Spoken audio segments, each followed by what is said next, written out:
Il y a des relations qui commencent très fort, presque trop fort. Dès les premières semaines, tout semble intense, évident, fusionnel. On se parle tout le temps, on pense l'un à l'autre en permanence, on ressent ce mélange d'excitation et d'apaisement qui donne l'impression rare d'avoir enfin trouvé quelque chose de vrai. Et pourtant, au fil du temps, un malaise s'installe. Pas forcément brutal, pas toujours conscient, une fatigue émotionnelle diffuse, une inquiétude constante à l'idée de perdre l'autre, le sentiment de devoir en faire toujours un peu plus pour maintenir le lien. On continue d'appeler cela de l'amour parce que c'est la catégorie la plus rassurante, la plus valorisée, la plus socialement acceptable. Mais ce que l'on vit n'a parfois plus grand-chose à voir avec l'amour au sens psychologique du terme.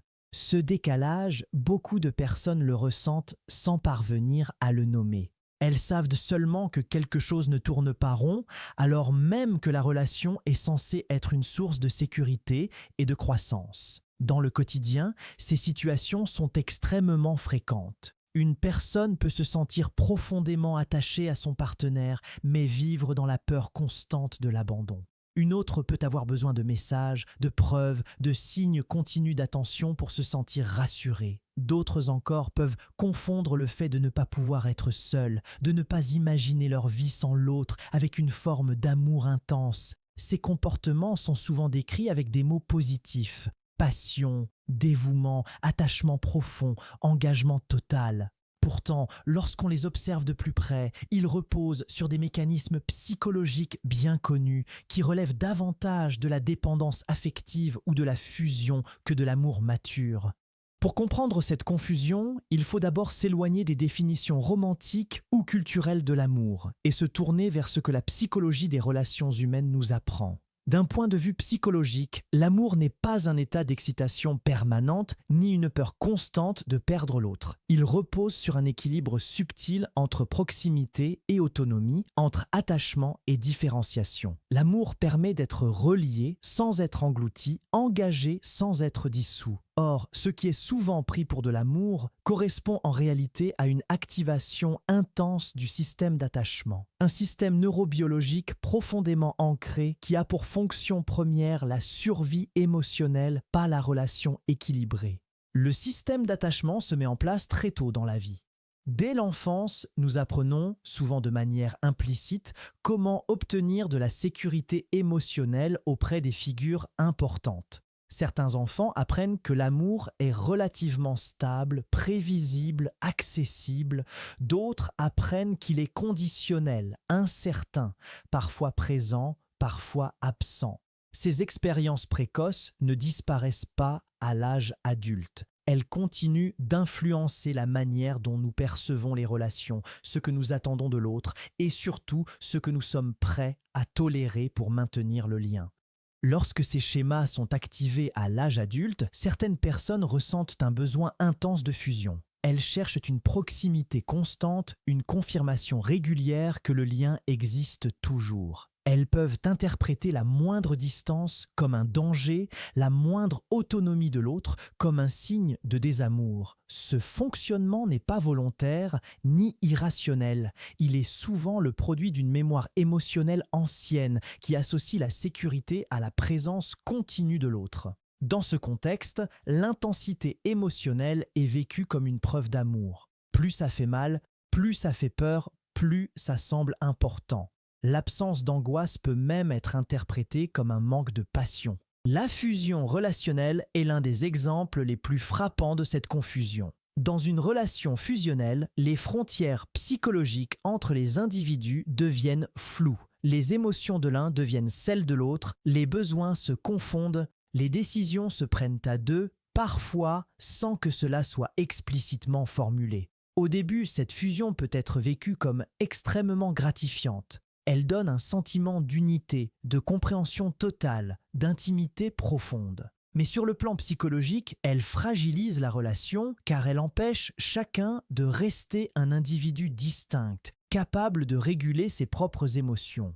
Une autre manifestation fréquente de cette confusion est la dépendance affective. Elle se traduit par une difficulté majeure à se sentir bien sans l'autre, à prendre des décisions seules, à exister émotionnellement en dehors de la relation. La dépendance affective n'est pas le fait d'aimer trop, mais le fait de dépendre de l'autre pour se sentir en sécurité, valable ou apaisé. Là encore, le ressenti est souvent interprété comme une preuve d'amour profond. Pourtant, sur le plan psychologique, cette dépendance crée une asymétrie et une pression relationnelle importante. L'autre devient à la fois une source de réconfort et une source d'angoisse, ce qui rend la relation instable et épuisante.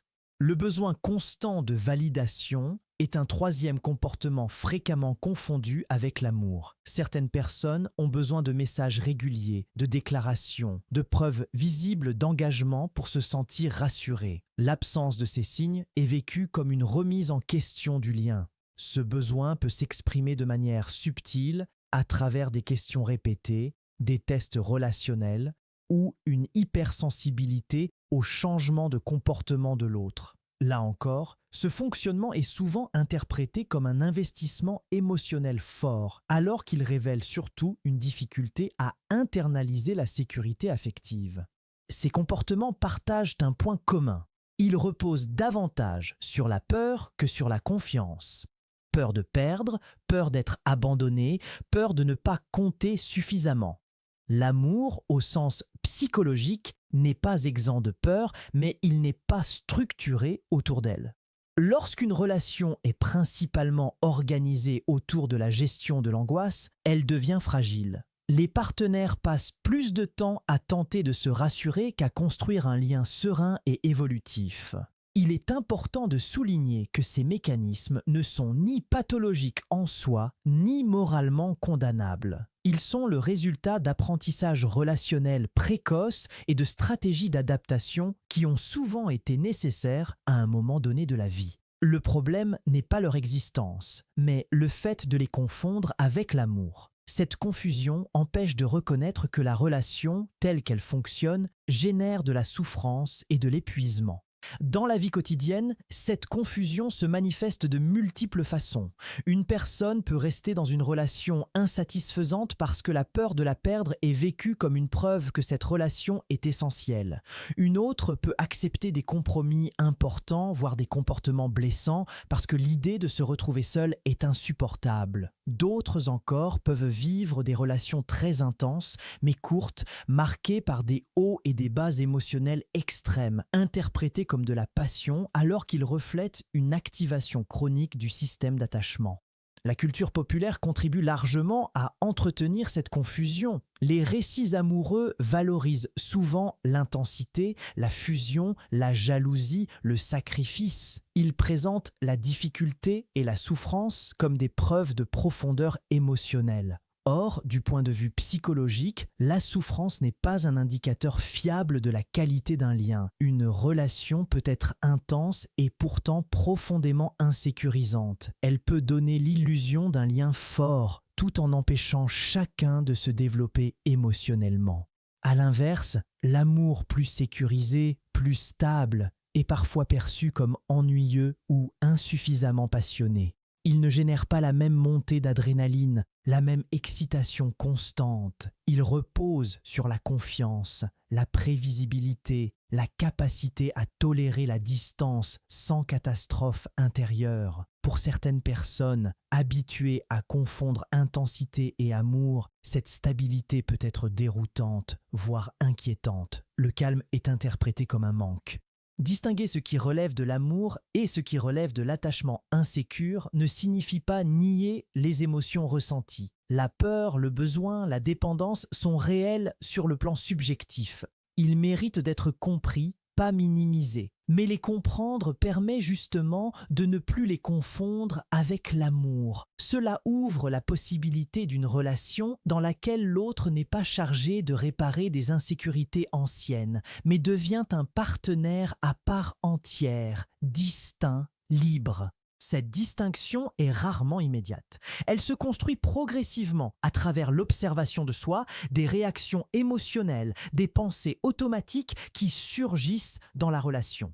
Elle implique de reconnaître que certaines souffrances relationnelles ne proviennent pas de l'autre, mais de schémas internes qui se rejouent. Cela ne déresponsabilise pas l'autre lorsqu'il y a des comportements problématiques, mais cela permet de ne plus tout interpréter uniquement à travers le prisme de l'amour. Au fond, ce que beaucoup de personnes appellent amour est parfois un mélange d'attachement, de peur, de besoin et d'espoir. Ce mélange peut être très puissant émotionnellement, mais il est aussi instable. L'amour, au sens psychologique, n'est pas l'absence de ces éléments, mais leur intégration dans un cadre plus large, où chacun reste responsable de son monde intérieur. Se poser la question de ce que l'on appelle amour n'est pas une remise en cause cynique des relations, mais une invitation à plus de lucidité. Cela permet de sortir de la culpabilité, de la confusion et des attentes irréalistes.